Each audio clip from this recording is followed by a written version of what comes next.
হ্যাঁ, আমাদের একজন উপদেষ্টা গতকালকে জানিয়েছেন এদেশকে সংস্কারের জন্য ওলামা একরামের ভূমিকা রাখতে হবে এবং রাখার সুযোগ দিতে হবে। সুতরাং ওনার কথায় আমি সাপোর্ট দিচ্ছি, এদেশে আলেমরা যেন ভালো ভালো জায়গায় যায়।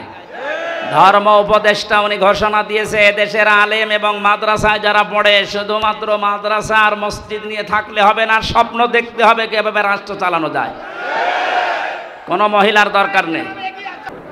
আমি কয়েকদিন আগে মালয়েশিয়া, সিঙ্গাপুর কয়েকটা দেশে ঘুরছিলাম। মাওলানা মিজানুর রহমান আজহারি, জাকির নায়েক এবং ডেভিড লিও বলে একজন আছে, নাম করা স্কলার, সারা বিশ্বে পরিচিত।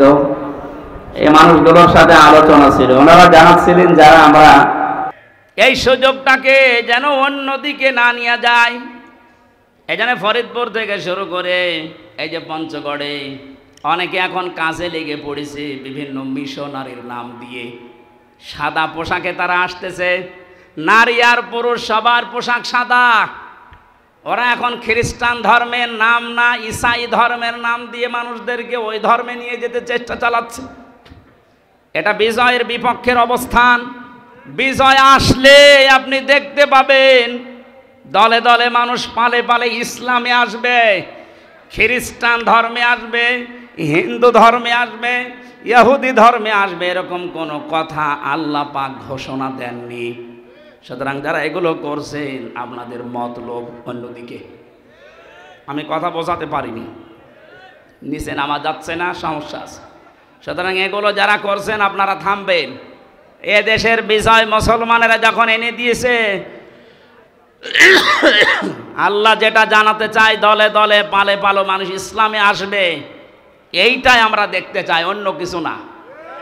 সুতরাং ইহুদি, খ্রিস্টান, কাদিয়ানি, অন্যান্য যত নাম নিয়ে মানুষদেরকে ইসলাম থেকে বের করার চেষ্টা চালাচ্ছেন, এদেশের মুসলমানেরা এখনো বুঝে উঠতে পারেনি। যদি বুঝে উঠতে পারে, মাটি তলা পায়ের নিচে কিন্তু মাটি থাকতে দেবে না। কথা বলেন। আমরা আপনাদেরকে আহ্বান জানালাম, আপনারা থামবেন। যারা অন্য ধর্মের প্রচার করছেন, ৯৬% মুসলমানের দেশে ইসলাম থাকবে, অন্য কিছু না। অন্য যারা থাকবে জিজিয়া দিয়ে থাকবে। কথা বলে না কেন? আপনারা যদি বসবাস করতে চান, হ্যাঁ ওয়েলকাম, স্বাগতম জানাচ্ছি, নিরাপত্তা দিয়ে রাখা হবে, কিন্তু নিজেদের ধর্ম ইসলামের উপরে চাপিয়ে দেবেন না। কারণ আল্লাহর সাহায্য যখন আসে তখন বিজয় আসে। এই আয়াত অনুযায়ী আমরা দেখতে পাচ্ছি বিজয় আসার প্রথম কাজ, মানুষ আসবে ইসলামে। কোথায়?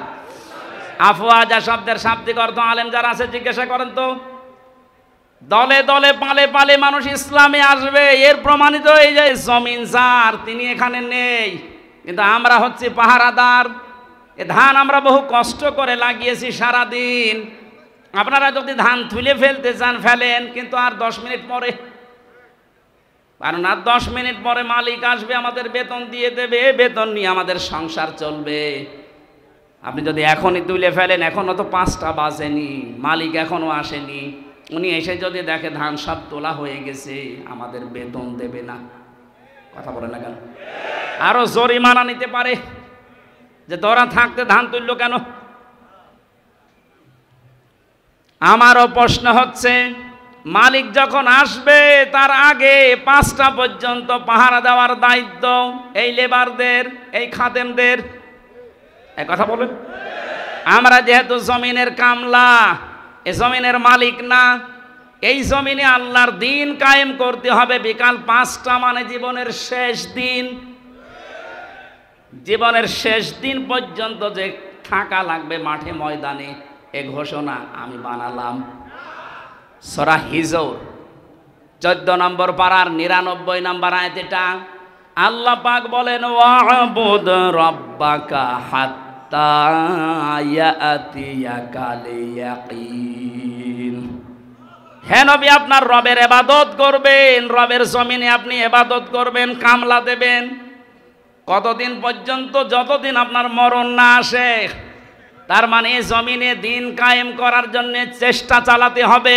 জীবনের শেষ দিন বিকাল 5টা মরণ পর্যন্ত। 100 জনের 28 জন এখনো পর্যন্ত যে কোনো কায়দায় থালা হাতে নেওয়ার চেষ্টায় আছে, সে যেভাবেই হোক, যে থালা দেন, থালা নিয়ে কি করবে? আগস্ট মাসের 5 তারিখের পর থেকে আজকের এই পর্যন্ত আমরা একটা জরিপ দেখতে পাচ্ছি, যারা এখনই খাবো খাবো বলছে তারা কিন্তু তাদের চরিত্রের বহিঃপ্রকাশ এই 1 মাস 15 দিনে ঘটিয়ে ফেলেছে। আনন্দের সংবাদে জরিপের শেষে লেখা আছে এই দেশে 100 জনের 58 জন মানুষ এখন চাচ্ছে আল্লাহর আইন এ দেশে কায়েম হোক। ভাই কথা বোঝার চেষ্টা করেন ভাই, তাকবীর পরে দিয়ে। যে মানুষগুলো চাচ্ছে দেশে 100 ভাগের 58 জন মানুষ আল্লাহর জমিনে আল্লাহর দিন কায়েম হয়ে যাক, তাহলে যে যার অধিকার ফিরে পাবে। তাদের মুখ দিয়েই শোনেন, তারা বলছে ভাই ওনাদেরকে একটু সময় দেন না কেন? কেবলমাত্র 1515 বছরের, একদিন 2 দিন না, 15.5 বছরে সব উলট পালট করে রেখে গেছে। যারা দায়িত্ব নিয়েছে তাদের প্রতিদিনের বক্তব্য এটা যে হাত দেব কোথায়, যেখানে হাত দেয় সেখানে দুর্নীতি। যা মেরে খেয়েছে, এই যে মসজিদের নাম বলে 560টা মসজিদ, আপনি জানেন সঠিক ইতিহাস? সৌদি আরব টাকা দিয়েছে, সেই টাকা দিয়ে মসজিদ বানিয়ে নিজের বাবার স্বপ্ন বলে চালাচ্ছে। যত স্বপ্ন সব তোমার বাবা দেখেছে, আর আমরা কি ঘুমাই? আমাদের স্বপ্ন নেই? কোরআনের পাখির যে স্বপ্ন ছিল ওই স্বপ্ন এখন বাস্তবে রূপ আসতেছে ইনশাআল্লাহ। যখন 100 জনের 58 জন চাচ্ছে, আর কিছুদিন যেতে দেন, এদেশের 100 জনের 100 জন মানুষই চাইবে আল্লাহর কোরআন দিয়ে দেশ চলুক।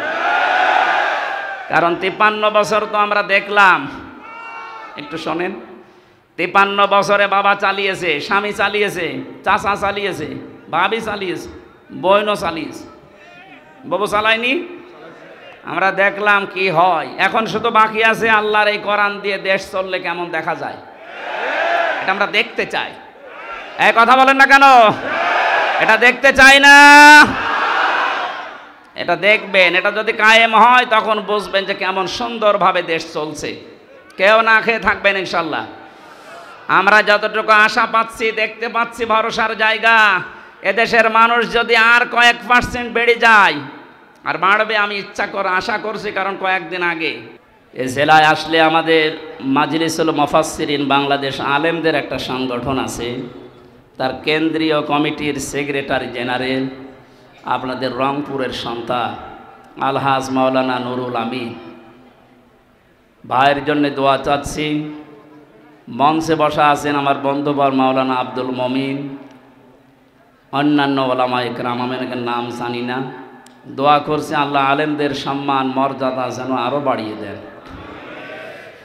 সামনে বসা মুসলমান ভাইরা, পর্দার আড়ালের সম্মানিতা মা এবং বোনেরা, প্রশাসনের ভাইরা, এ কথা এখন আর বলা লাগছে না, কারণ এ না হলেও এখন মনে হচ্ছে অসুবিধা নেই। তারপরও বলা দরকার, যেহেতু এসেছে দেখলাম। প্রশাসনের ভাইরা, এ বাংলাদেশকে স্বাধীন মুক্তভাবে আমাদের সামনে যারা রেখে গেলেন, বৈষম্য বিরোধী ছাত্র আন্দোলনের ভাই এবং বোনেরা, বিশেষ করে রংপুরের বীর সন্তান শহীদ আবু সাইদ, আমি গিয়েছিলাম তার কবরে। আল্লাহ রাব্বুল আলামিন জান্নাতের সর্বোচ্চ মাকাম যেন তাকে দান করেন। বিশাল একটা কাজ করে দিয়ে গেল। এরকম একজন মানুষ জীবন দিয়ে যদি রংপুরের এরকম নাম হয়ে যায়, আমার মনে হয় আরো কিছু মানুষ যাওয়া দরকার। আপনাদের এখন যাওয়া লাগবে না, যার জন্য যাবেন সে তো আপনাদের পুত্রবধূ পালিয়েছে। 850 বছর আগে পালিয়েছিল লক্ষণ সেন, আর রংপুরের মুখে কালি লেপন করে পালিয়ে গেল আপনাদের এই বৌমা। ইতিহাস হয়ে থাকবে। কোরআনের পাখির কয়েকটা কথা আমার মনে পড়ে। উনি বলেছিলেন জালেমরা এদেশে ইঁদুরের গর্ত পাবে না, একটাও পাচ্ছে না।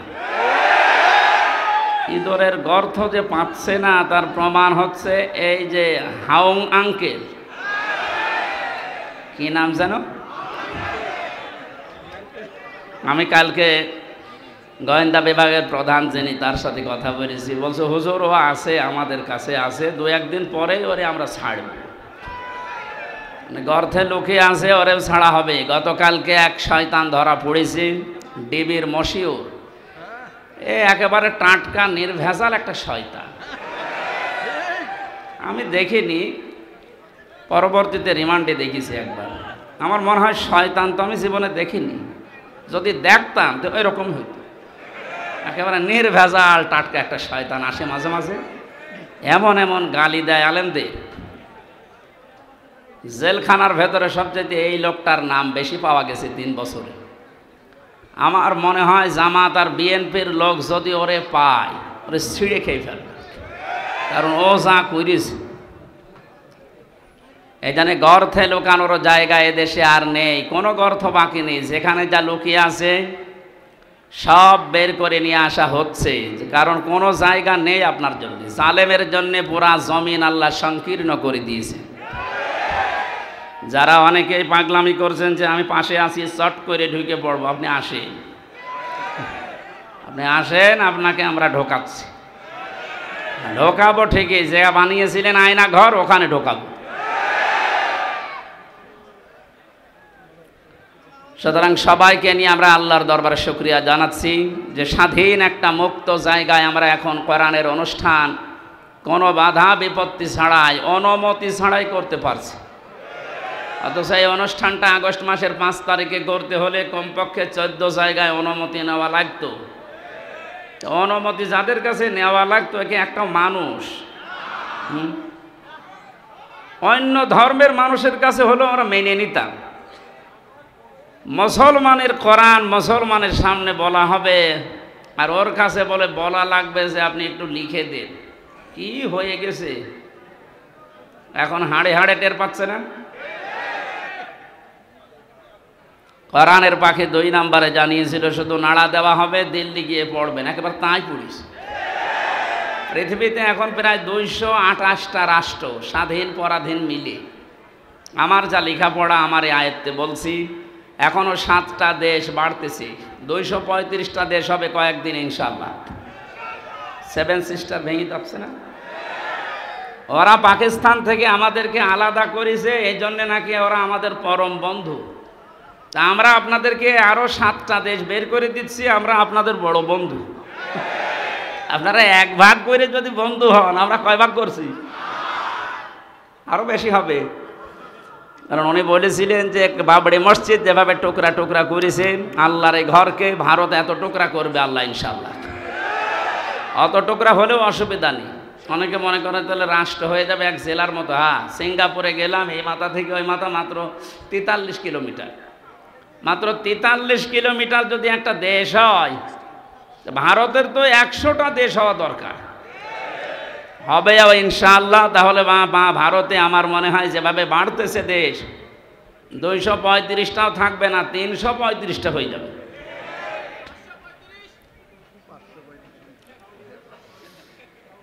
ওনার আর একটা স্বপ্নের কথা বলছে, উনি জানিয়েছিলেন এই দেশে জালেমদের নাকের উপরে কালেমার পতাকা পথ করে উড়বে।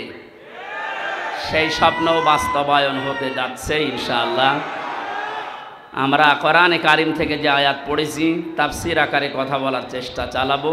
ওমা তাওফীকি ইল্লা বিল্লাহ। শুনতে এসেছি কোরআনে কারিম, কি বলেন তো? নবীজি বলেন, ইকালু লিসাহিবিল কোরআন, কিয়ামতের ময়দানে মহান আল্লাহ কোরআন পড়া মানুষদেরকে বলবেন, পড়। ইকরা, কি বলবেন? ইকরা মানে, হ্যাঁ, এটা ক্লাস চলছে। যারা এখানে আছে, কলেজ বিশ্ববিদ্যালয় মাদ্রাসায় পড়া, আমরা জানি অধিকাংশ ক্লাসগুলো হয় সর্বোচ্চ 45 মিনিট। 45 মিনিট ক্লাস হয় এই কারণে, কারণ যারা ক্লাস নেয় বিশ্ববিদ্যালয়ে কলেজে, এদের যোগ্যতা নেই, এই জন্য 45 মিনিটে শেষ করে দেয়। অবশ্য ঠিক। আমাদের ভার্সিটিতে একজন ক্লাস নিত, ডক্টর লোকমান স্যার।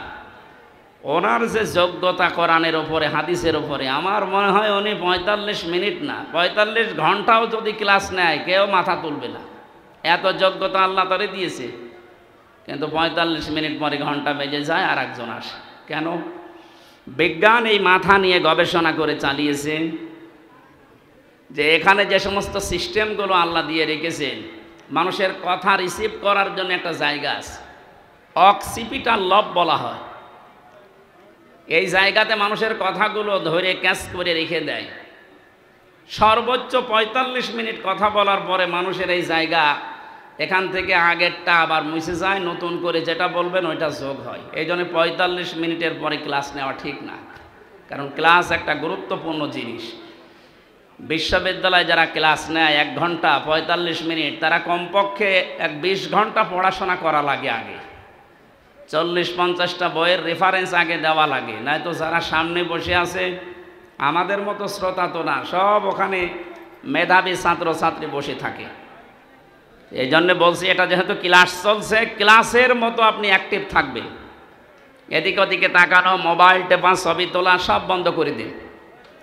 আমি কয়েকদিন আগে মালয়েশিয়া ছিলাম, আজহারি ভাই ওখানে যে ক্লাসগুলো নেয় তাফসির মাহফিলে, ওয়াজ মাহফিলে, এই ক্লাসগুলো ৪৫ মিনিট ৫০ মিনিট করে উনি নেয়, সব অ্যাক্টিভভাবে। মোবাইল কারো থাকলে বন্ধ করে রাখবেন, ছবি তোলা, এদিক ওদিকে তাকানো সব বন্ধ।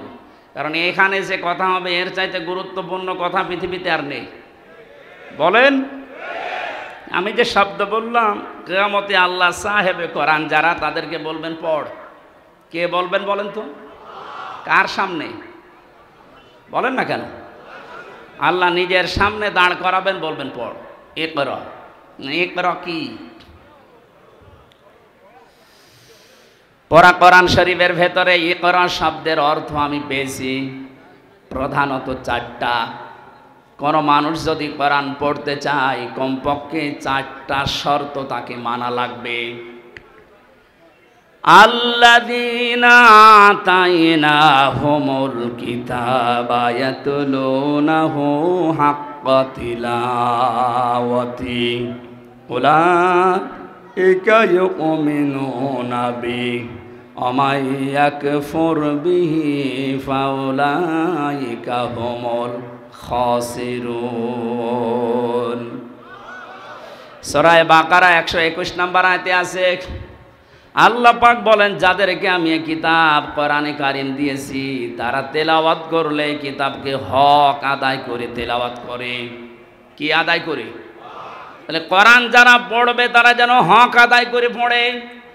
উলাইকা ইউমিনুনা বিহি, আর এই মানুষগুলো, এই যে আল্লাহ পাক মনে হচ্ছে তার কুদরতির আঙ্গুল এইভাবে ইঙ্গিত দিয়ে ইশারা দিয়ে জানিয়েছে, রংপুরের পার্বতীপুরে এই মানুষগুলো যারা এখন শুনছে পড়ছে,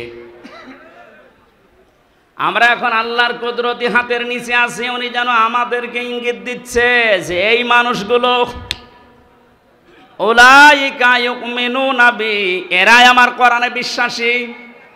ওয়া মান ইয়াকফুর বিহি, এখন যে ব্যাখ্যাটা বলবো এর ভেতরে যদি আপনার পড়া না মেলে, ফাউলাইকা হুমুল খাসিরুন, ওই মানুষটা আমার কোরআনে বিশ্বাসও করে না, তারা ক্ষতিগ্রস্ত। বলেন নাউজুবিল্লাহ। শিক্ষিত মানুষ যারা আছেন এবার মিলাবেন, কোরআন যদি কেউ হক আদায় করে পড়ে সে আল্লাহর কোরআনে বিশ্বাসী, হক আদায় করে না পড়লে সে আল্লাহর কোরআনে বিশ্বাসী না। কোরআন যারা বিশ্বাস করে না তারা কাফের। এই কথা বলছেন কেন? ৪টা শর্তের প্রথম হচ্ছে আপনাকে তেলাওয়াত করা লাগবে শুদ্ধ করে। বাংলাদেশে একটা সমস্যা হয়ে দাঁড়িয়েছে, ১০০ জনের ৯৫ জন কোরআন শরীফ শুদ্ধ করে পড়তে পারে না। প্রথমটায় তো ধরা খেয়ে যাচ্ছি আমরা। এই জন্য শিক্ষা ব্যবস্থা যেখানে যেটা আছে, সে মাদ্রাসার নাম হোক, স্কুলের নাম হোক, মডেল নাম হোক, কিন্ডারগার্টেন হোক, যাই হোক, এখানে ১০০ মার্কের কোরআনে কারিম আমরা বাধ্যতামূলক চাই। আমরা কোরআনে কারিম হক আদায় করে পড়তে হলে এটা শুদ্ধ করে পড়ার নিয়ম করতে হবে। শিক্ষা ব্যবস্থায় ১৫.৫ বছরে এমনভাবে ধ্বংস করে দিয়েছে, আমি একটা একটা করে পয়েন্ট আকারে বলতে গেলে আপনি এখনই উঠে দাঁড়িয়ে পড়বেন। এই জন্য আমরা যেখানে যে প্রতিষ্ঠান গড়ে তুলছি, আজকের এই যে নোরানি ক্যাডেট হাফেজিয়া মাদ্রাসা, এখানে আমি জানি শুদ্ধ করে পড়ানো হয়। আরাতিলিল কোরআন তারতিলা। আল্লাহ পাক বলেন কোরআন পড়তে হলে স্পষ্টভাবে সহি শুদ্ধভাবে তারতিলের সাথে থেমে থেমে পড়ো। এ নির্দেশ কার? তাহলে আমরা প্রথম বুঝলাম, এক নম্বরে যদি কেউ কোরআন পড়তে চায় হক আদায় করে, তাকে শুদ্ধ করে পড়া লাগবে। দ্বিতীয় নম্বরে শুধু শুদ্ধ করে পড়লেই হবে না, এটা আপনাকে বুঝতে হবে। ফেরাউন তার রাজত্বে নিজেকে খোদা দাবি করার জন্য যে পয়েন্টগুলো সামনে এনেছিল, সেটার দ্বিতীয় পয়েন্ট ছিল এই আসমানি কিতাব জনগণকে বুঝতে দেওয়া যাবে না। আমার মনে হয় হাজার হাজার বছর পর অনেকেই হামানের মতো মন্ত্রীর পরামর্শে, উপদেষ্টাদের পরামর্শে, লেডি ফিরাউন দুনিয়ায় যারা এসেছিল, তারাও আল্লাহর আসমানি কিতাব কোরআনে কারিমকে বোঝার পথ বন্ধ করে দিচ্ছিল। মানে দিয়েছে। কোরআন বোঝার মতো কোনো ইনস্টিটিউট দেশে খোলা হয় না, কোরআন গবেষণা করার মতো কোনো প্রতিষ্ঠান দেশে বানানো হয় না। লালনের জীবনী গবেষণা করার জন্য একাডেমি বানিয়েছে। লালন গবেষণাগার বানানো হয় এদেশে, লালন একাডেমি তৈরি করা হয়, অথচ কোরআনের একটা শব্দ নিয়ে আপনি চিন্তা ভাবনা করে নতুন কোনো তথ্য বের করবেন সেরকম কোনো প্রতিষ্ঠান এদেশে নেই। দুঃখজনক হলেও সত্য, আমরা ৯৬% মুসলমান। কত ভাগ? ৯৬%। ৯৬% আমাদের দরকার নেই। গত পরশু দিনের আন্তর্জাতিক একটা রিপোর্ট পেয়েছি, এদেশে এখন ১০০ জনের ১৪ জন মানুষ যারা বিদায় নিয়েছে, জালেম স্বৈরাচারী, এদের পক্ষে এখনো পর্যন্ত সাফাই গাচ্ছে। ১০০ জনের জবান খোলেন না কেন? ১০০ জনের ২৮ জন এখনো পর্যন্ত যে কোনো কায়দায় থালা হাতে নেওয়ার চেষ্টায় আছে। সে যেভাবেই হোক, যে থালা দেন, থালা নিয়ে কি করবে? আগস্ট মাসের ৫ তারিখের পর থেকে আজকের এই সেপ্টেম্বরের ২১ পর্যন্ত আমরা একটা জরিপ দেখতে পাচ্ছি, যারা এখনই খাবো খাবো বলছে, তারা কিন্তু তাদের চরিত্রের বহিঃপ্রকাশ এই ১ মাস ১৫ দিনে ঘটিয়ে ফেলেছে। আনন্দের সংবাদে জরিপের শেষে লেখা আছে, এই দেশে ১০০ জনের ৫৮ জন মানুষ এখন চাচ্ছে আল্লাহর আইন এ দেশে কায়েম হোক। কথা বোঝার চেষ্টা করেন ভাই, তাকবীর পরে দিয়ে। যে মানুষগুলো চাচ্ছে দেশে ১০০ ভাগের ৫৮ জন মানুষ আল্লাহর জমিনে আল্লাহর দিন কায়েম হয়ে যাক, তাহলে সে যার অধিকার ফিরে পাবে, তাদের মুখ দিয়েই শোনেন। তারা বলছে, ভাই ওনাদেরকে একটু সময় দেন না কেন?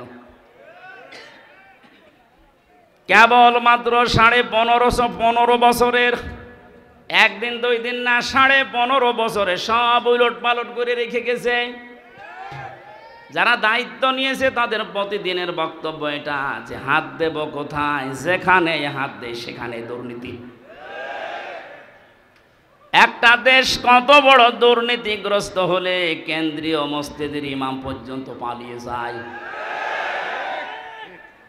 এ চোরাই আবার কালকে এসেছিল, পিটানি খেয়ে বিদায় নিয়েছে। মসজিদের ইমাম পালিয়ে গেছে, ও যদি আবার ফিরে আসলে এই রকম অবস্থা হয়, তুমি চট করে ঢুকে পড়বা আর তোমার কিছুই হবে না। আসো,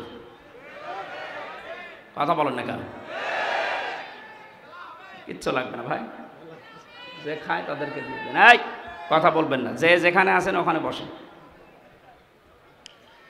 এক লোক বিবাহ করার পরে বাসর রাতে স্ত্রী রেখে একটু বাইরে গেছে। দাদি শাশুড়ি এসে বলছে, কি গো, আমার পুতি চাই। বউ বলছে, দাদি শাশুড়ি আপনি দোয়া করেন, আপনাকে সংবাদ আমি দেব। কিছুক্ষণ পরে শাশুড়ি এসে বলছে, কি গো বৌমা, আমার নাতি চাই। বলছে, মা আপনি দোয়া করেন। কিছুক্ষণ পরে ননদ আর দেবর এসে বলছে, ভাবি তুমি যাই করো আমাদের কিন্তু ভাতিজা চাই। ভাবি বলছে, তোমরা দোয়া করো, আমার সময় দাও। স্বামী এবার এসে বলছে, বউ তুমি কি করবা আমি জানি না, আমার বেবি চাই। বউ এবার মুখ তুলে বলছে, তোমরা কি সব পাগলের বংশ? বিয়ে করে এখন কেবল বাসর ঘরে, কিছুই হয়নি, এরপরে 10 মাস 10 দিন তো সময় দেবেন। আপনি আগেই বেবি চান, আগেই কেউ নাতি চাই, কেউ পতি চাই, কেউ ভাতিজা চাই। আমি কি ডাউনলোড করে নিয়ে আসবো? আমার সময় দেবেন না? 15.5 বছর কি করেছে আপনি জানেন? একটা চেয়ারও দুর্নীতির বাইরে নেই। যেইটারে মনে করতাম না এটা আল্লাহওয়ালা মানুষ দরবেশ, ওইটা আরো বড় খারাপ, দাড়ি কেটে নম হয়ে গেছে। সর্বোচ্চ দুর্নীতি এই লোকটার 36,000 কোটি টাকা, আপনি কল্পনায় আনতে পারবেন না। রংপুর বিভাগের মানুষ তো এমনি গরিব, এদেরকে একটা নাম মানুষ দিয়েছে কেন জানি না, সে যে নামই হোক, কিন্তু আপনারা সহজ সরল, মানে সহজ সরল এত। আজকে গাড়ি নিয়ে আসার সময় হরেন দিচ্ছি, ও তাকিয়ে দেখ একটু সরে যাবে তো, মানে এত সহজ সরল হলে পারা যায়। গার উপরে যে গাড়ি উঠে পড়বে না, আগে দেখে নিচ্ছে, হ্যাঁ হুজুরের গাড়ি বলে একটু সাইড দিই। আমার মনে হয় অন্যের গাড়ি হলে আগে দেখে দাঁড়িয়ে থাকতো যে নেন আমার গায়ে ধাক্কা মারে। একদিকে আপনারা গরিব আর একদিকে সহজ সরল। নবীজি জানিয়েছেন ধনীদের চাইতে গরিব মানুষ 500 বছর আগে জান্নাতে যাবে। হিসাবে বলা যায় যে চাচা জান্নাতেই আছে নাকি?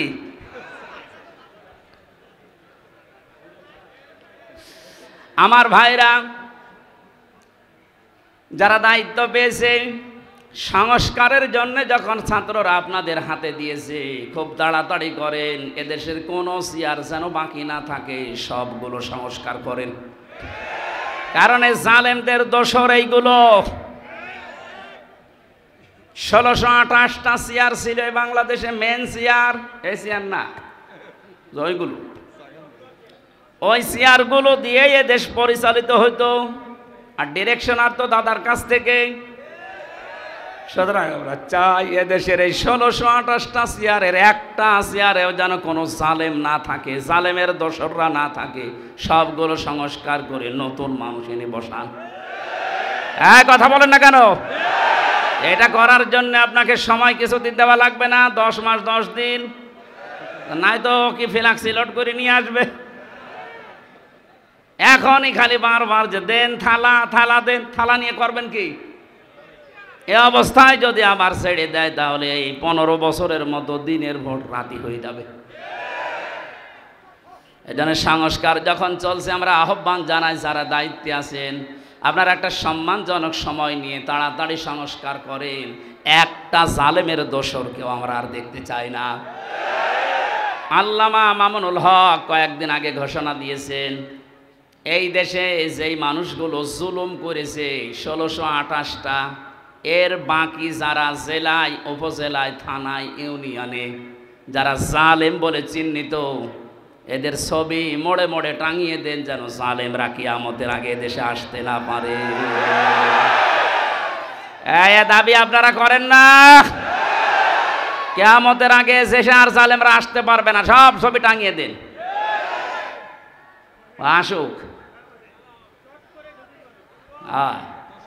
শর্ট করে ঢুকবে, আমরাও শর্ট করে ধরবো, শর্ট করে আর একেবারে আয়না ঘরে লাগিয়ে দেবো।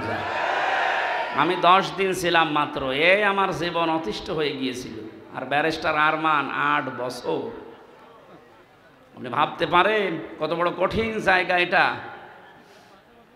মুফতি ফখরুল ইসলাম আমার সাথে ছিল জেলখানায়। উনি বলছিল আমারে যখন এই আয়না ঘরে নিয়ে যায়, মাটির নিচে এই পায়ের ভেতর দিয়ে হাত উপর দিয়ে দিয়ে সামনে যে রডের বেড়া দেওয়া আছে, এই রডের সাথে দিয়ে হাত তালা লাগিয়ে দিত। আপনি যেটা কায়দ হবেন না, সেই কায়দা নেই। আমারে বলতো, হামজা ভাই, আমার মাঝে মাঝে মনে হতো আল্লাহ হয় মরণ দাও, না একটু শোয়ার ব্যবস্থা করে দাও। এই যে শুয়ে থাকা, এটা যে কত বড় নিয়ামত আল্লাহর। আমি ওই কতদিনে টের পেয়েছি। হাত যদি শুধু বেঁধে রাখতো তাও তো ঘুমানো যায়, হাতে পায়ের ভেতর দেয়, সামনের দিকে রডের বেড়া ওর সাথে লাগিয়ে তালা লাগিয়ে দেয়, দেখ 1.5 মিনিট সময় দেয় টয়লেট করার জন্য। আর খাবার যা দেয় মনে হয় কেউ মাখিয়ে রেখেছে, ওইটা এনে দেয়, খালে খান, না খেলে মরে যান। মানে মরে গেলে তো আর অসুবিধা নেই, কেউ তো জানে না যে ও আছে কিনা, এমনি মানুষ মরে যায়। আমার নাই ভেতরে কোরআন শরীফ ছিল, প্রতিনিয়ত আমি কোরআন শরীফ পড়তাম আর বিভিন্ন দৃশ্য ভুলে থাকতাম। কিন্তু যারা হাফেজ না, কোরআন শরীফ নেই, তাদের কি অবস্থায় 8টা বছর কেটেছে বলেন তো। আমার 3 বছরই যেতে চাই না, আমার ডায়াবেটিস হয়ে গেছে, অথচ আমার শরীর চলে না। এই শরীরে ডায়াবেটিস হলে মেনে নেওয়া যায়?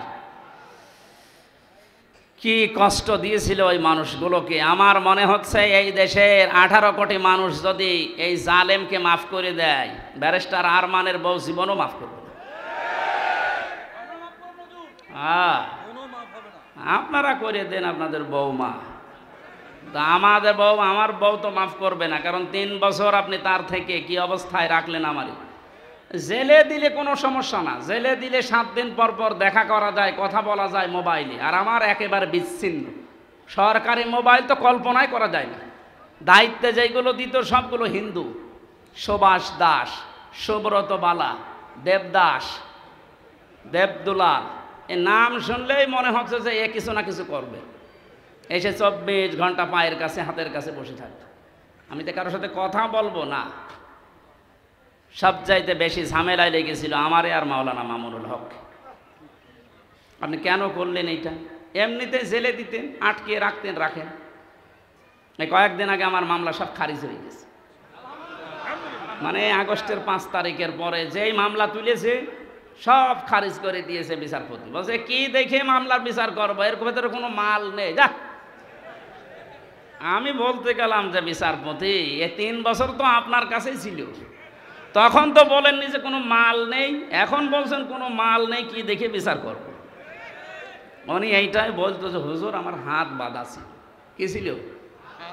এখন আমার হাত খোলা আছে, এখন আর তো কেউ বাধা দেওয়ার মতো নেই। এখন সত্যটা আমি সত্য বলে জানিয়ে দিলাম যে আপনি নির্দোষ, কোনো দোষ আপনার আমি পাইনি। আমার মনে হয় এদেশে 1628টা চেয়ার যে আছে, শুধু একটা চেয়ারের হাত খোলা ছিল, আর বাকি 1627টা চেয়ারের হাত বাঁধা ছিল।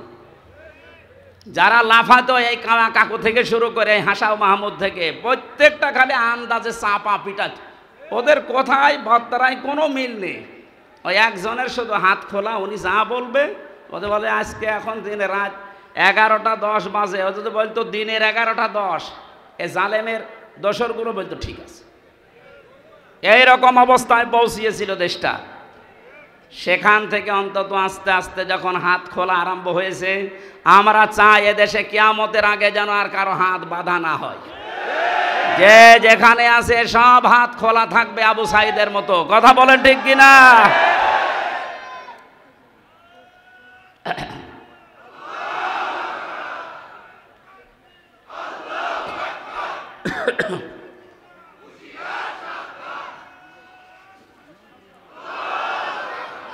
দরুদ পড়ছি, সালাম পাঠাচ্ছি আমাদের নবী মুহাম্মদুর রাসূলুল্লাহ সাল্লাল্লাহু আলাইহি ওয়াসাল্লামের প্রতি। তার প্রথম শব্দই ছিল কিয়ামতের দিন আল্লাহ মানুষকে বলবেন পড়। পড়ার শর্ত বলছিলাম কয়টা? 1 নম্বরে পড়তে হবে শুদ্ধ করে, 2 নম্বরে বুঝতে হবে এই পড়া বিষয়টা। আমি ছোটবেলায় যখন 9-10-এ পড়তাম, ওই সময় একটা ছেলে পড়াতাম কুষ্টিয়াতে। একটা ছেলে আমার কাছে পড়ে, আমাদের ছোট নদী চলে বাঁকে বাঁকে। আমি বললাম এটা মুখস্থ করে আমারে শোনাবা কালকে। আমারে বলছে হুজুর এই যে আমাদের ময়াকার দয়কার র একটা শব্দ লিখতে 4টা অক্ষর কেন লাগে এইটা আপনি বলেন, তারপরে আমি ছোট নদী পড়বো। আমি জানি না একটা শব্দ লিখতে, বাক্য লিখতে যে 4টা অক্ষর লাগে, আমি তো জানি না। চিন্তা করলাম আল্লাহ এর বয়স কয় বছর, এখনো দুধ ছাড়েনি, আর এ একটা শব্দ পড়বে সামনের শব্দে যাবে না যতক্ষণ আগেরটা না বুঝবে। অথচ 96% মুসলমান এই দেশে আল্লাহর কালাম পড়ে যাচ্ছে আন্দাজে, কিচ্ছু জানি না। আহ্বান জানাচ্ছে এই ছেলেটার মতো মন তৈরি করেন, যেইটাই পড়বেন আগে বুঝবেন যে আল্লাহ এবং তার রাসূল কি জানাতে চায়, এরপরে সব যাবে। কথা বুঝতেছেন? 3 নম্বরে শুধু পড়লে বুঝলেই হবে না, যতটুকু জ্ঞান আপনি পেয়েছেন এই জ্ঞানটা মানুষের কাছে নিজের জীবনের ভেতরে বাস্তবায়নের চেষ্টা চালাতে হবে। 4 নাম্বার শর্ত হচ্ছে শুধু নিজে মানলে হবে না, এটা মানুষের কাছে পৌঁছিয়ে দেওয়ার নিয়ত করা লাগবে। এই হাদিসের ব্যাখ্যায় আর একটা হাদিস পেয়েছে, এদিকে তাকান। আন আবি হুরায়রা রাদিয়াল্লাহু তাআলা আনহু قال قال النبي সাল্লাল্লাহু আলাইহি ওয়াসাল্লাম, নবীজি বলেন, বাল্লিগু আন্নি ওয়ালাউ আয়া। তোমরা যদি একটা বাক্য জেনে থাকো ওটা মানুষের কাছে পৌঁছিয়ে দাও। বাল্লিগ দেননি নবীজি, বাল্লিগু বহু বচন। আলেম যারা আছেন তাদেরকে বলছি, কোরআনে কারিমে আল্লাহ বাল্লিগু দেয়নি, দিয়েছেন বাল্লিগ। ইয়া আইয়ুহার রাসূল বাল্লিগ মা উনসিলা ইলাইকা মির রাব্বিক। হে রাসূল, আপনি তাবলীগ করেন, প্রচার করেন, ছড়িয়ে দেন, ছিটিয়ে দেন, জানিয়ে দেন, মানুষের ভেতরে প্রচার করেন যেটা আপনার রব আপনাকে দিয়েছে, তার নাম কোরআন শরীফ। তার নাম কি? আরো জোরে বলেন। কিন্তু এই কোরআন প্রচার করতে গিয়ে আপনার মনের ভেতরে যেন 2টা জিনিস কখনো না আসে। কিতাবুন উনসিলা ইলাইকা ফালা ইয়াকুন ফি সাদরিকা হারাজুম মিনহু লিতুনযিরা বিহি ওয়া যিকরা লিল মুমিনিন। বলেন আল্লাহু আকবার। আল্লাহ পাক বলেন, এই যে কিতাবে কোরআন আপনাকে দিলাম, এটা যখন মানুষের মাঝে প্রচার করবেন তখন আপনি যেন কোনো ভয় পাবেন না, কোনো দ্বিধা দ্বন্দ্ব সংশয় সন্দেহ এগুলো আপনার মনের ভেতরে কাজ না করে। হারাজনের ব্যাখ্যায় মুফাসসিরিন ইকরাম লিখেছেন 2টা বিষয়। 1 নম্বরে কোরআন প্রচার করতে গিয়ে কখনো এই ভয় পাবেন না যে মানুষ হয়তো না বুঝে অনেকেই মন খারাপ করতে পারে। এরকম মানুষ দেশে নেই? আছে। আল্লাহ যেটা জানাতে চাই আমিও ওইটা বলতে চাই। তো অনেক মানুষ আছে কোরআনের এই বক্তব্য না বোঝার কারণে আন্দাজে মন খারাপ করে থাকে, ও মনে করে আমারে বলতেছে। 2 নম্বরে কোরআনে কারিমে আল্লাহ যেগুলো দিয়েছেন ইবাদত হিসাবে, আবাহমান কাল থেকে অনেকে এমন এমন ইবাদত আবিষ্কার করে করে যাচ্ছে যেগুলো আসলে কোরআনে নেই, ইসলামে নেই। হে নবী, আপনি যখন কোরআনের তাফসীর করবেন তখন ওইগুলো তো টিকবে না। ওই মানুষগুলো তখন আপনার প্রতি মন খারাপ করবে, খারাপ ধারণা করবে। আজকে বাংলাদেশে যেমন মাজারওয়ালারা করছে, মাজারের কোনো অস্তিত্ব কোরআন হাদিসে আছে? হ্যাঁ আছে। আপনি মাজারকে সংরক্ষণ করে রাখেন, কোনো ইহানত যেন না হয়, অপমান না হয়, গরু ছাগল যেন নষ্ট না করে। তাই বলে সেখানে সেজদা দেওয়া লাগবে, গাঁজা খাওয়া লাগবে, নারী পুরুষ জেনা করা লাগবে? কোথায় পেয়েছেন? আমরা তো এই মাজারের বিরুদ্ধে, যেখানে গাঁজা খাওয়া হয়, যেখানে নারী পুরুষের অবাধ মেলামেশা হয়। কথা বলেন না কেন? এরকম মাজার দেশে নেই। আপনি আমার সাথে চলেন, আমি দেখাবো চট্টগ্রামে অধিকাংশগুলোতে গাঁজার ফ্যাক্টরি আর নারী পুরুষের অবাধ জেনা। যেগুলো আবাসিক হোস্টেলগুলোতে হয়ে থাকে ওইগুলো মাজারে হচ্ছে প্রকাশ্যে। তাও হক্কানি আলেমরা কোনোদিন এটা দেখার পরে, জানার পরে সহ্য করতে পারে? এতদিন পর্যন্ত জালেমরা ওদেরকে পাত্তা দিত, জালেমরা ব্যবসা করে খেত, এই কারণে কিছু বলতো না। জালেম যেহেতু নেই এখন, আলেমরা এই জন্য এত বেশি সতর্ক করছে যে মাজারের অস্তিত্ব যেন না থাকে, গুড়িয়ে দেন। কারণ আলেমরা দেখে এসেছে যে হাজী সাহেব প্রধান অতিথি, সভাপতি, সভাসী। হযরতে ওসমানের কবর আমি দেখেছি, খালি একটা পাথর দেওয়া আছে, বোঝা যাচ্ছে না। আর বাংলাদেশে গরু ছাগল মরে গেলেও কবর 3 তলা হয়। হযরতে ওসমানের মতো দামি মানুষ আপনার বাবা, যার কবর পাকা করা লাগবে। ওসমান রাদিয়াল্লাহু তাআলা আনহুর কবর যদি মাত্র একটা পাথর দেওয়া থাকে তাও বোঝা যাচ্ছে না আপনার বাবা কি হয়ে পড়েছে। না, এমন সময় কারেন্ট চলে গেল।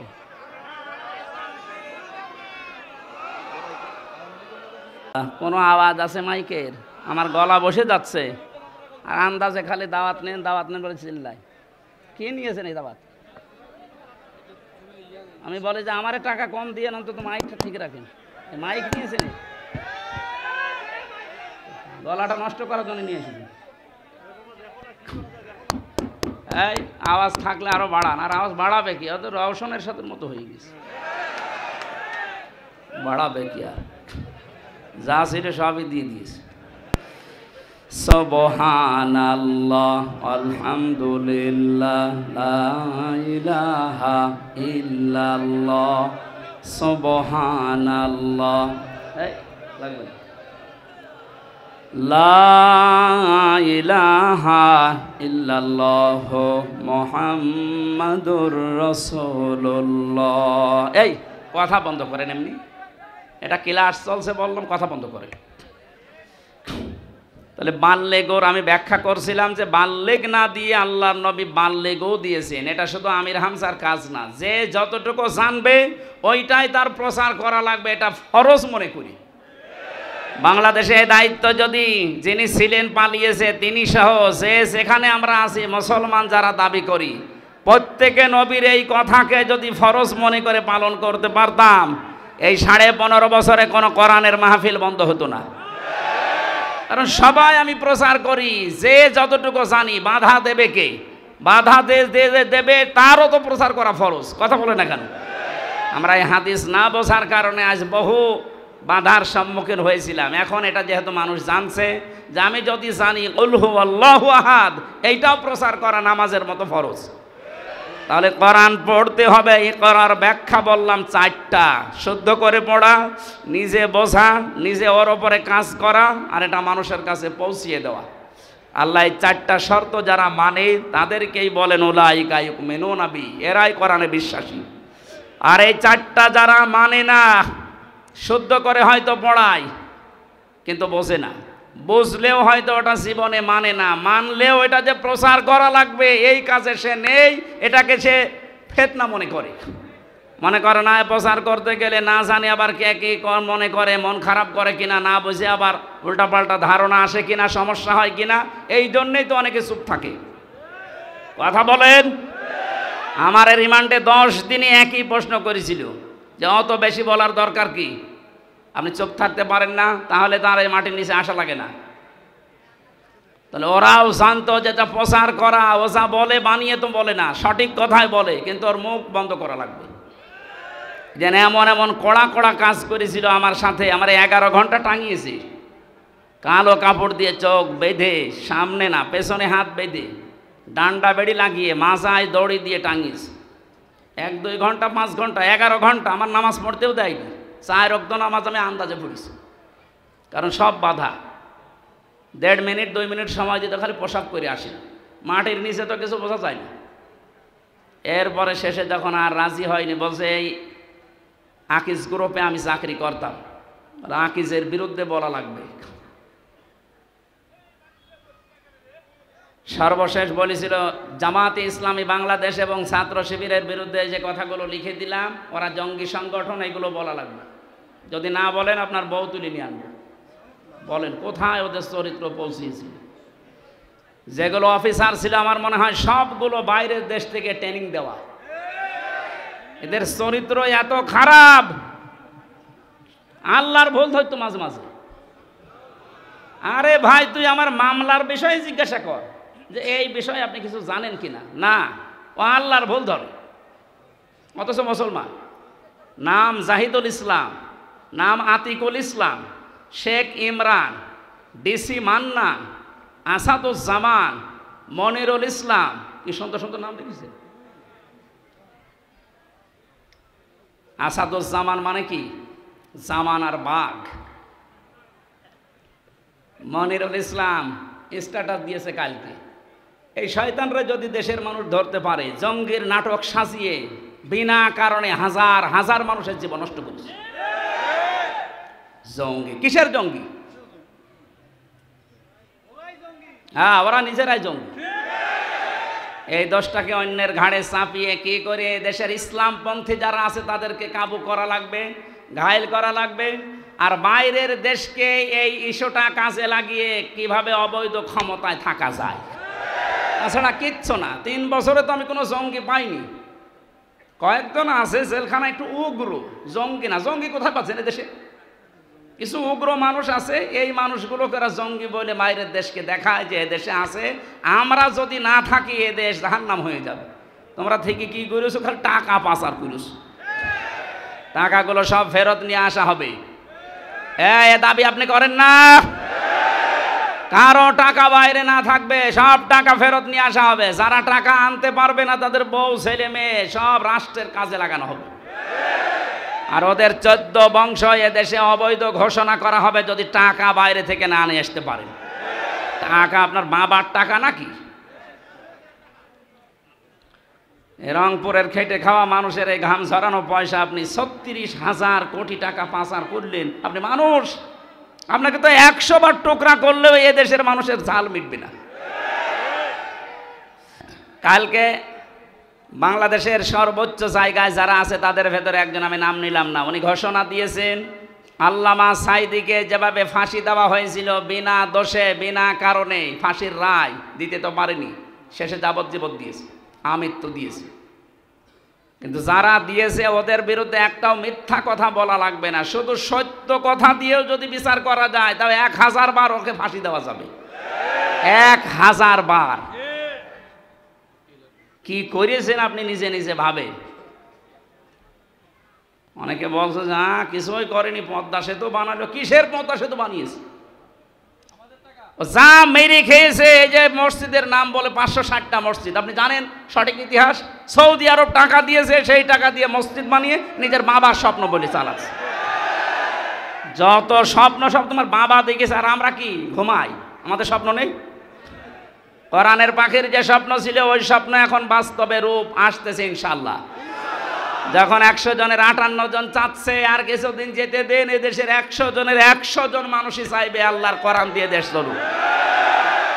কারণ 53 বছর তো আমরা দেখলাম, একটু শোনেন, 53 বছরে বাবা চালিয়েছে, স্বামী চালিয়েছে, চাচা চালিয়েছে, ভাবি চালিয়েছে, বোনও চালিয়েছে, বাবু চালায়নি। আমরা দেখলাম কি হয়। এখন শুধু বাকি আছে আল্লাহর এই কোরআন দিয়ে দেশ চললে কেমন দেখা যায়, এটা আমরা দেখতে চাই। এই কথা বলেন না কেন? এটা দেখতে চাই না? এটা দেখবেন। এটা যদি কায়েম হয় তখন বুঝবেন যে কেমন সুন্দরভাবে দেশ চলছে। কেউ না খেয়ে থাকবেন ইনশাল্লাহ। আমরা যতটুকু আশা পাচ্ছি, দেখতে পাচ্ছি ভরসার জায়গা, এদেশের মানুষ যদি আর কয়েক % বেড়ে যায়, আর বাড়বে আমি আশা করছি। কারণ কয়েকদিন আগে 10 জন মুসলমান হয়ে গেল দিনাজপুরে, এর আগে 2 জন চুয়াডাঙ্গা, এর আগে 1 জন গাইবান্ধা, এর আগে 1 জন এই চট্টগ্রামের কি লালদিঘি। হতেই আছে অমুসলিমরা, আর মুসলমানরা তো একেবারে ছোট সালেম আর মাঝারি সালেম ফিরে আসতেছে। কারণ বড়গুলো তো সব তালিকা করা, ও আসবে না।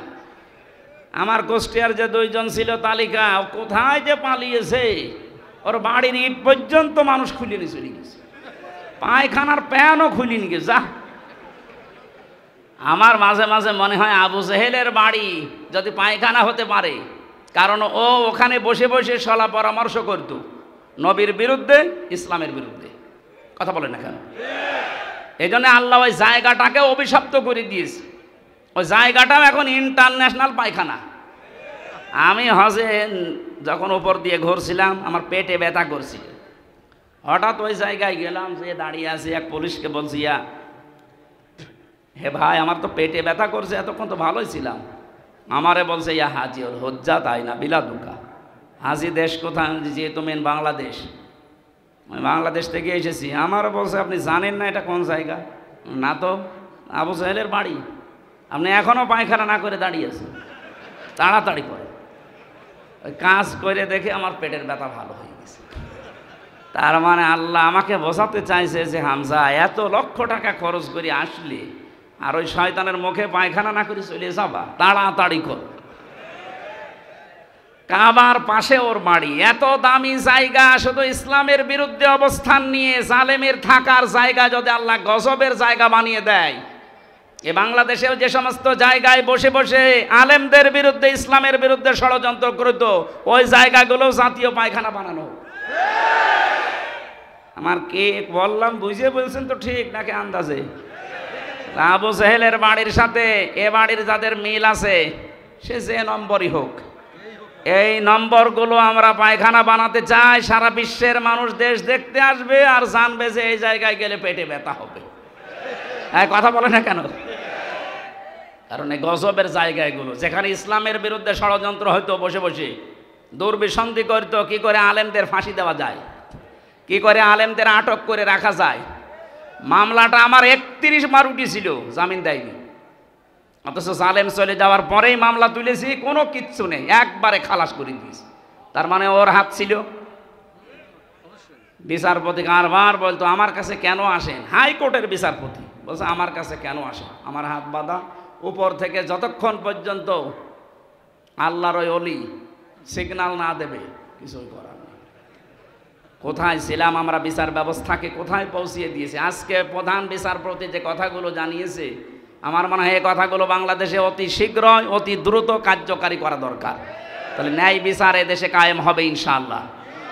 যারা দায়িত্বে আছে আল্লাহ তাদেরকে ওমরের মতো যেন বানিয়ে দেন, বলেন আমিন। আমরা হাদিসের এখনো 5-6টা শব্দ ছিল সামনে, অরাত্তিল কামা কুংতা তুরাত্তিল ফিদ দুনিয়া, এই শব্দগুলোর ব্যাখ্যা আপনারা আশপাশে যারা আলেম আছে এনাদের কাছে জেনে নিয়ে আমরা তাফসীরুল কোরআন মাহফিলে প্রবেশ করছি। সূরা নসর, কোন সূরা বলেন বলেন? নসর না নাসর? নুন সোয়াদ র, নাসরুন শব্দের শাব্দিক অর্থ হচ্ছে সাহায্য, আর নুন সিন র নাসর মানে ঈগল পাখি। এই জন্য যারা এই সূরাটা পড়তে গিয়ে সোয়াদ না বলে সিন দিয়ে উচ্চারণ করেন, আপনার কিন্তু নামাজ হবে না। কারণ নামাজ ভাঙার কারণ 19টা, তার ভেতরে প্রথম কারণ কোরআন যদি কেউ অশুদ্ধ পড়ে। এবার তেলাওয়াত করবেন শুদ্ধভাবে, আমরা প্রবেশ করছি। ফাউযু বিল্লাহি মিনাশ শাইতানির রাজিম, বিসমিল্লাহির রহমানির রহিম, ইযা জাআ নাসরুল্লাহি ওয়াল ফাত। সূরা নসরে 3টা আয়াত আল্লাহ দিয়েছেন। পুরা কোরআন শরীফে 3 আয়াত বিশিষ্ট সূরা আছে, 3টা, আসর, নসর আর কাউসার। কয়টা সূরা?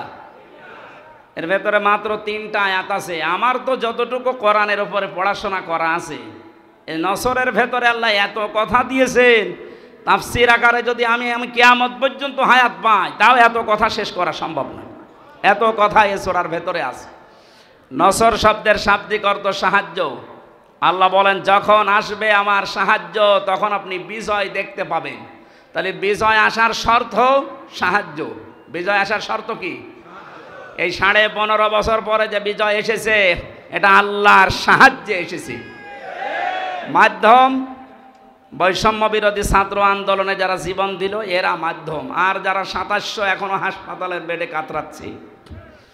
আমরা এদেশের দায়িত্বে এখন যারা আছেন তাদেরকে আহ্বান জানাচ্ছি, বাংলাদেশে এখনো যারা হাসপাতালে কাতরায়, বিশেষ করে স্বাধীনতায় এই যুদ্ধে যারা আহত হয়েছে, প্রত্যেককেই যেন পুনর্বাসন করা হয় তা সঠিকভাবে এবং স্থায়ীভাবে। কথা বলেন ঠিক কিনা?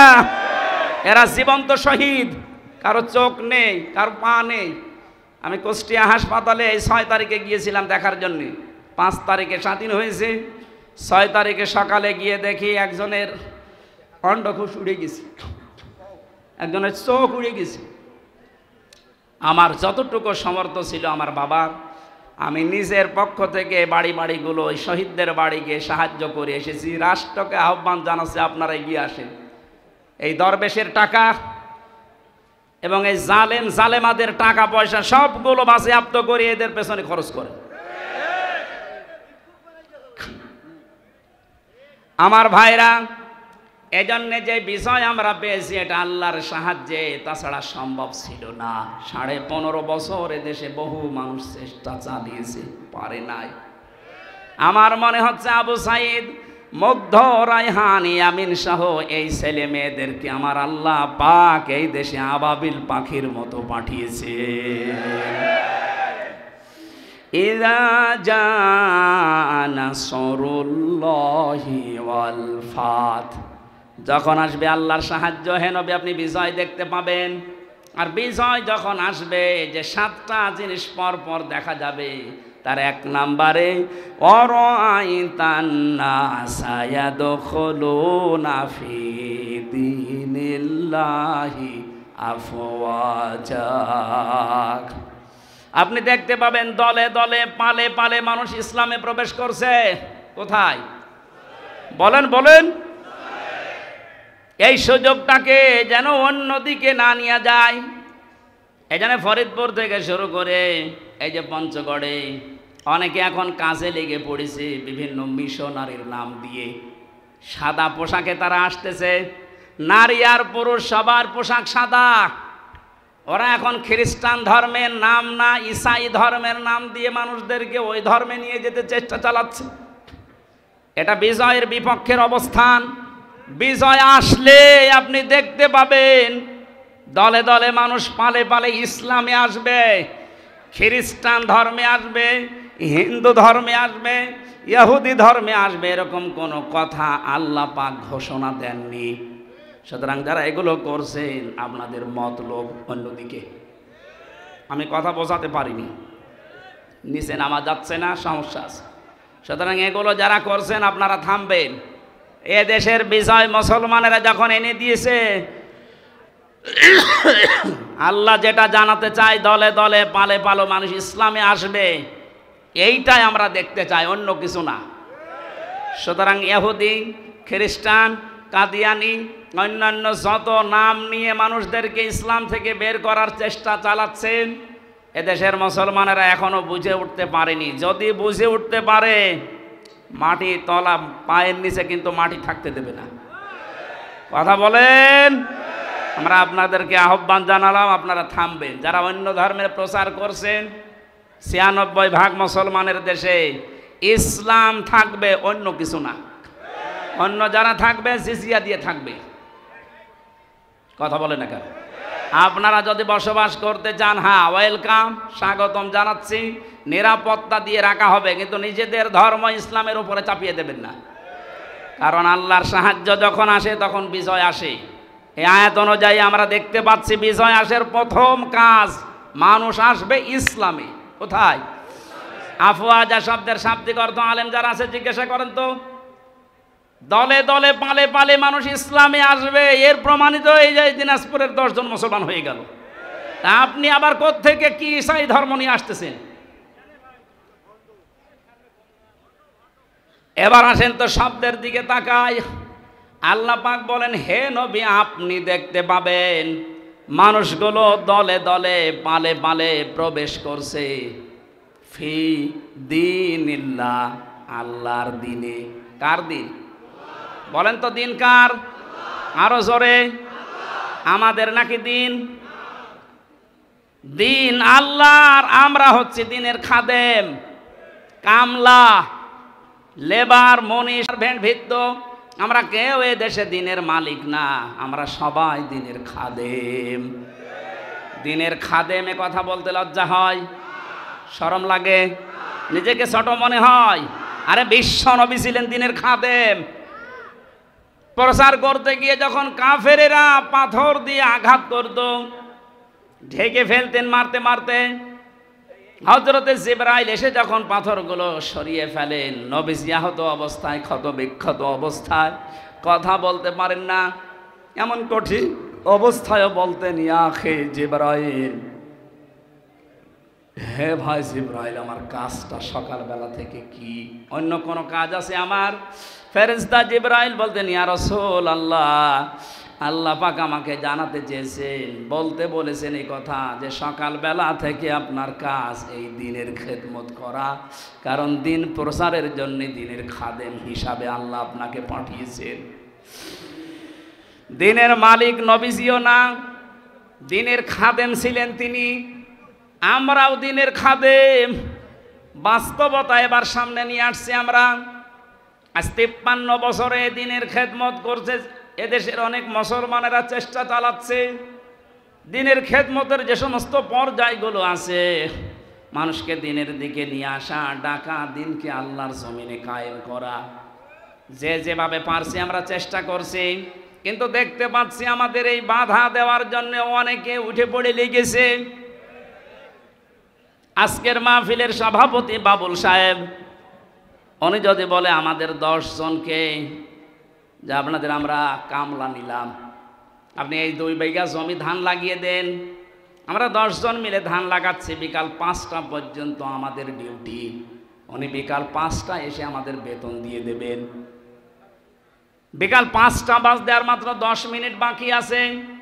10-12 জন মস্তান মোটর সাইকেল নিয়ে, অস্ত্র নিয়ে এসে বলছে ধান লাগানো যাবে না, যা লাগিয়েছেন সব আমরা তুলে ফেলবো। আমরা যারা কামলা আছি, খাদেম আছি, আমরা যারা লেবার আছি, আমরা বলবো ভাই আপনারা ধান তুলে ফেলবেন, অসুবিধা নেই, কারণ এ ধানের মালিকও আমরা না, এ জমির মালিকও আমরা না। কথা বলেন না? আমাদের একটা উদ্দেশ্য আছে এখানে কাজ করার। উদ্দেশ্যটা হচ্ছে এই জমিন যার, তিনি এখানে নেই, কিন্তু আমরা হচ্ছে পাহারাদার। এ ধান আমরা বহু কষ্ট করে লাগিয়েছি সারাদিন। আপনারা যদি ধান তুলে ফেলতে চান ফেলেন, কিন্তু আর 10 মিনিট পরে, কারণ আর 10 মিনিট পরে মালিক আসবে, আমাদের বেতন দিয়ে দেবে, বেতন নিয়ে আমাদের সংসার চলবে। আপনি যদি এখনই তুলে ফেলেন, এখনও তো 5টা বাজেনি, মালিক এখনও আসেনি, উনি এসে যদি দেখে ধান সব তোলা হয়ে গেছে, আমাদের বেতন দেবে না। কথা বলে না কেন? আরো জরিমানা নিতে পারে যে তোরা থাকতে ধান তুললো কেন। আমারও প্রশ্ন হচ্ছে, মালিক যখন আসবে তার আগে 5টা পর্যন্ত পাহারা দেওয়ার দায়িত্ব এই লেবারদের, এই খাদেমদের। এই কথা বলেন। আমরা যেহেতু জমিনের কামলা, এ জমিনের মালিক না, এই জমিনে আল্লাহর দিন কায়েম করতে হবে। বিকাল 5টা মানে জীবনের শেষ দিন, জীবনের শেষ দিন পর্যন্ত যে থাকা লাগবে মাঠে ময়দানে, এ ঘোষণা আমি বানালাম। সূরা হিজর 14 নম্বর পারার 99 নম্বর আয়াত। এটা আল্লাহ পাক বলেন, ওয়াবুদ রাব্বাকা হাত্তা ইয়াতিয়াকাল ইয়াকিন। হে নবী, আপনার রবের ইবাদত করবেন, রবের জমিনে আপনি ইবাদত করবেন, কামলা দেবেন। কতদিন পর্যন্ত? যতদিন আপনার মরণ না আসে। তার মানে জমিনে দিন কায়েম করার জন্য চেষ্টা চালাতে হবে। জীবনের শেষ দিন বিকাল 5টা মরণ পর্যন্ত। এর ভেতরে যদি কেউ বাধা দিতে আসেন, ওই ধান তুলে ফেললে যেমন মাস্তানদের সাথে হাতাহাতি হওয়া, কথা কাটাকাটি হওয়া, মারামারি হওয়া, খুন খারাপি হওয়া সম্ভাবনা নেই? বলেন বলেন বলেন। সুতরাং এই জমিনেও আমরা বিকাল 5টা পর্যন্ত কাজ করব। এর ভেতরে যদি কেউ বাধা দিতে আসেন, হাতাহাতি হবে, কথা কাটাকাটি হবে, মারামারি হবে, প্রয়োজন হলে মেরেও ফেলতে পারি, কারণ আমাদের বেতন দরকার। আমাদের বেতনের নাম জান্নাত। দেবে কয়টায়? 5টায়। বলেন বলেন। যেহেতু এখনো বিকাল 5টা বাজে, এখন বলছে ওরে ছেড়ে দিলে ভালো হয়। কিসের ছেড়ে দেওয়া? ও মরে যাক, ওর কোনো ছাড় নেই। শুধু না, যত জালেম ধরা পড়েছে ওরা যেন কিয়ামতের আগে আর ছাড়া না পায়। কারণ এগুলো ক্যান্সার।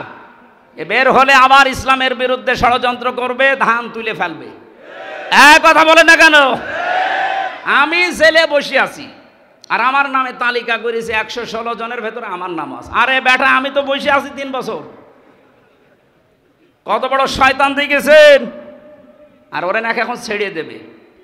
কিসের ছেড়ে দেওয়া? কোনো ছাড় নেই এদের। যেহেতু আমরা বিকাল 5টা পর্যন্ত কাজ করছি, অনেক মস্তান হস্তান আসবে এ ধান তুলে ফেলতে। এ ধান লাগিয়ে বিকালে যখন মালিক আসবে বেতন দেবে, এরপরে বাড়ি। এর আগে জমিন ছাড়া যাবে? কারা কারা টিকে থাকবেন বিকাল 5টা পর্যন্ত দেখি?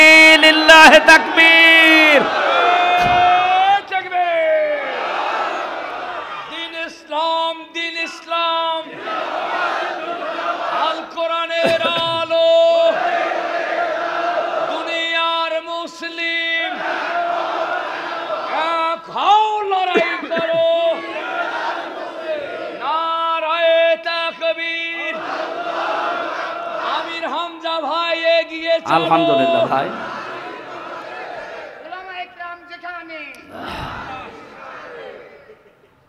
হ্যাঁ, আমাদের একজন উপদেষ্টা গতকালকে জানিয়েছেন এদেশকে সংস্কারের জন্য ওলামা একরামের ভূমিকা রাখতে হবে এবং রাখার সুযোগ দিতে হবে। সুতরাং ওনার কথায় আমি সাপোর্ট দিচ্ছি, এদেশে আলেমরা যেন ভালো ভালো জায়গায় যায়। ধর্ম উপদেষ্টা উনি ঘোষণা দিয়েছে এদেশের আলেম এবং মাদ্রাসায় যারা পড়ে শুধুমাত্র মাদ্রাসা আর মসজিদ নিয়ে থাকলে হবে না, স্বপ্ন দেখতে হবে কিভাবে রাষ্ট্র চালানো যায়। কোনো মহিলার দরকার নেই। আমরা চাই এই সমস্ত জায়গাতে যেন পুরুষ মানুষের এবং যে পুরুষ আল্লাহ রসুলকে বিশ্বাস করে দুনিয়া চলে তাদেরকে এই জায়গায় আমরা চাই। কথা বলেন। তাই বলে ফরিদউদ্দিন মাসুদের মতো মানুষ না, রুহুল আমিনের মতো মানুষ না, এগুলো আলেম নামে ক্যান্সার। ইসলামের সবচাইতে বড় ক্ষতি করেছে 15.5 বছরে এই জালেমগুলো। বাতিলের 5 আটা গোলামি করে কওমি জননী নাম দিয়ে কওমি মাদ্রাসার ইজ্জত মেরিস। এই 3 বছরে যত কওমি আলেম আমার সাথে ছিল অধিকাংশগুলো ওর নাম ধরে বরদোয়া করতো জেলখানায়। যেই দিন কওমি জননী নাম দিয়েছে জালেমাকে সেই দিনই বরদোয়া হয়েছে। মাওলানা মামুনুল হক, শাকাওয়াত হোসেন রাজি ভাই যারা ছিল বসে একটা কাজ করলো, আমাদের তো সব উল্টাপাল্টা করে ফেললো। কত বড় জার মানুষ জালেম হলে একজন আলেম নৌকা মার্কা নিয়ে দাঁড়ায় বলেন তো? হ্যাঁ, আর সে আবার জোর করে নামাজ পড়াতে আসে, ওর পেছনে নামাজ হয়? যে লোকটা নৌকা মার্কা নিয়ে ভোটে দাঁড়াতে পারে ওর পেছনে নামাজ হয় কি করে? আমার মনে হয় নৌকা মার্কা না নিয়েও যদি কুকুর মার্কা নিত তাও অন্তত একটা পদে থাকতো। কি মার্কা নিয়েছে বলেন তো? একটা মার্কা হইল। ইয়াজিদ এই নামটা যেমন গালি হয়ে গেছে, আমার মনে হয় এদেশে অনেকের নাম এখন সামনে কালের আবর্তনে গালি হয়ে যাবে। আপনি যদি হিন্দুকেও বলেন ভাই 5,000 টাকা দেবো ছেলের নাম ইয়াজিদ রাখেন, বলো এই এটা নাম হইল, ওটা গালি। কাউকে যদি বলে ওই ইয়াজিদের বাচ্চা, ওই এমনি রেগে যাবে। দেখেন যে সময় আসতেছে কিছুদিন পরে যেই বলবেন আপনি অমকের বাচ্চা, ওই এমনি রেগে যাবে, বলবে না আপনি দরকারে আমার কুকুরের বাচ্চা বলেন, তারপরও আমি ওই নামের বাচ্চা হতে রাজি না। মানুষ হয়তো না বুঝেও বলতে পারে। কেউ কেউ যদি শোনে বলেন যে কুকুরের বাচ্চা, ওর মাথা গরম হয়ে যাবে। ওরে যদি বলেন বাঘের বাচ্চা, বাঘও তো জানোয়ার, কুকুরও জানোয়ার, ওকে টের পাচ্ছে। সুতরাং কালের আবর্তনে আমরা দেখতে পাচ্ছি আপনাদের নামও থাকবে না। 15.5 বছরে যেমন পরিচয় দিতে আমাদের ভয় পেতাম, এই যে অবস্থা 1 মাস 15 দিনে হয়েছে, এখন এ দেশে আমার সারা দেশ ঘোরা শেষ, একটা জেলাও আমার বাকি নেই। যা দেখতেছি এ দেশের 1 ইঞ্চি জায়গায় দাঁড়িয়ে কেউ কথা বলার সাহস এখন নেই যে আমি এই করি, বলতে পারবে? পিটিয়ে মেরে ফেলবে। আমার বংশের 100 জনের 98 জন ছিল ওই আগস্টের 5 তারিখের পরে বিকালবেলা আমারে বলছে বাবাজি আমরা সব জামাতে ইসলামী হয়ে গেছে। হ্যাঁ, জামাতে ইসলামী এতদিন কি করলেন? আমি 3টা বছর জেলে পড়ে আছি, কোনোদিন খোঁজও নেননি।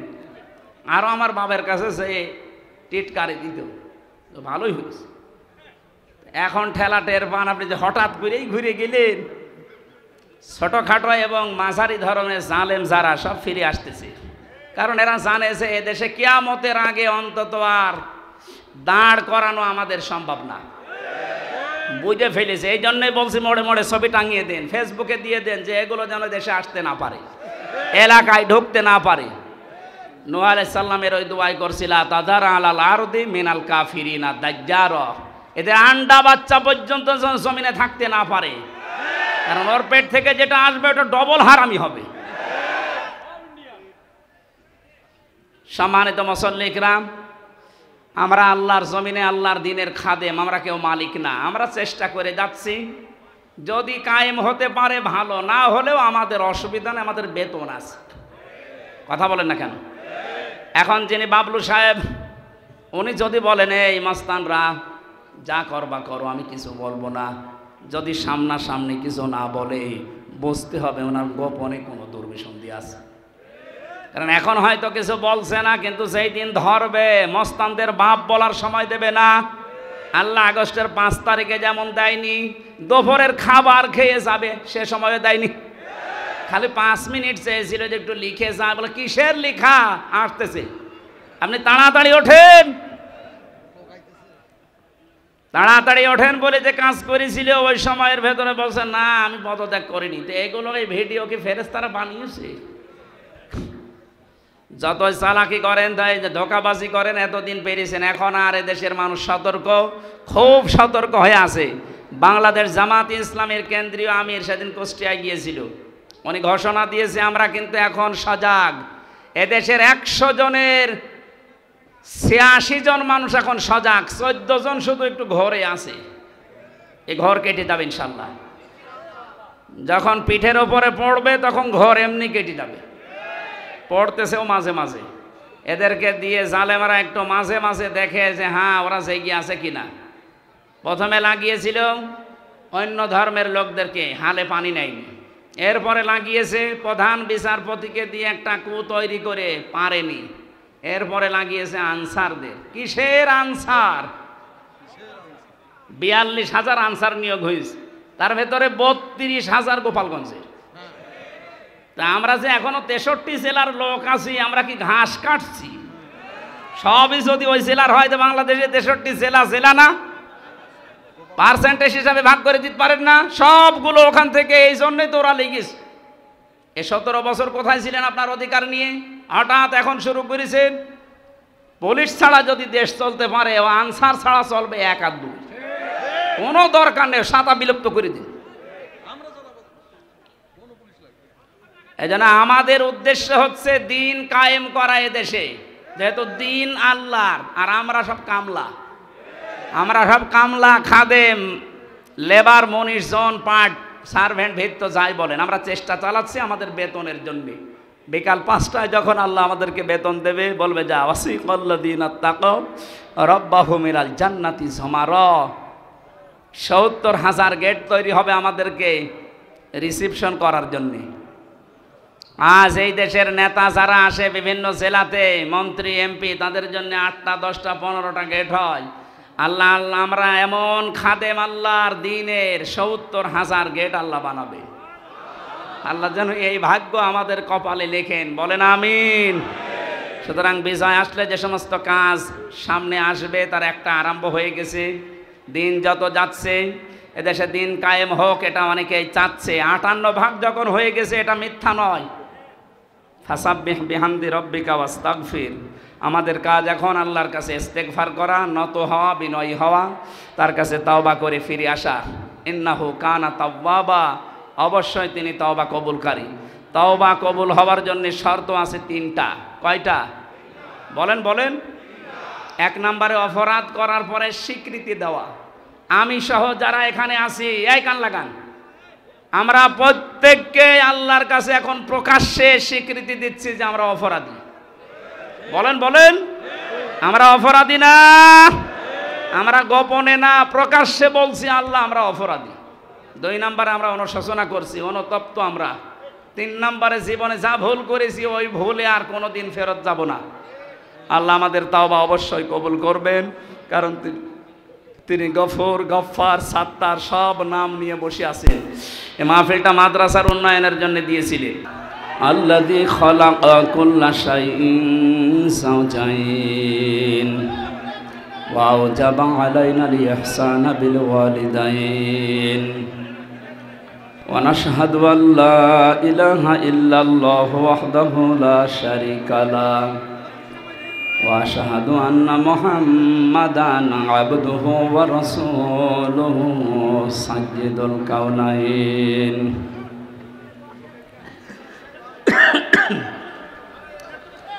صلى الله عليه وعلى آله وصحابه وأتباعه أجمعين ليلا ونهارا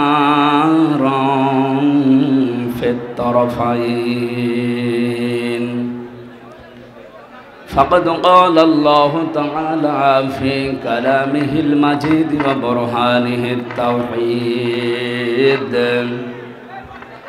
أعوذ بالله من الشيطان الرجيم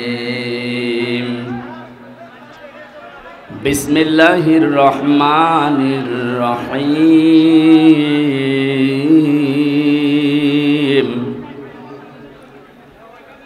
إذا جاء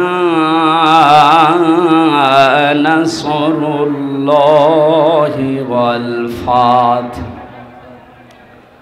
ورأيت الناس يدخلون في دين الله في دين الله أفواجا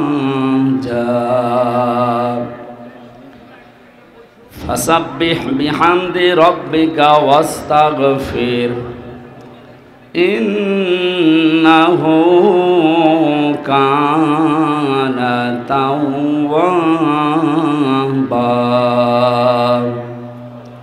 صدقت يا ربنا عن عبد الله بن مسعود رضي الله تعالى عنه قال قال النبي صلى الله عليه وسلم من قرأ القرآن فاستظهره فحل حلاله وحرم حرامه أدخله الله الجنة وشفعه في 10 من أهل بيته كلهم قد وجبت له النار وعن أبي هريرة رضي الله تعالى عنه قال قال النبي صلى الله عليه وسلم يقال لصاحب القرآن اقرأ وارتقي ورتل كما كنت ترتل في الدنيا فإن منزلك عند آخر آية تقرأها رواه ابن ماجه وقال تعالى في شان رسوله وما زادهم إلا إيمانا وتسليما اللهم صل على سيدنا مولانا محمد وعلى آل سيدنا مولانا محبت দিয়ে পড়েন اللهم صل على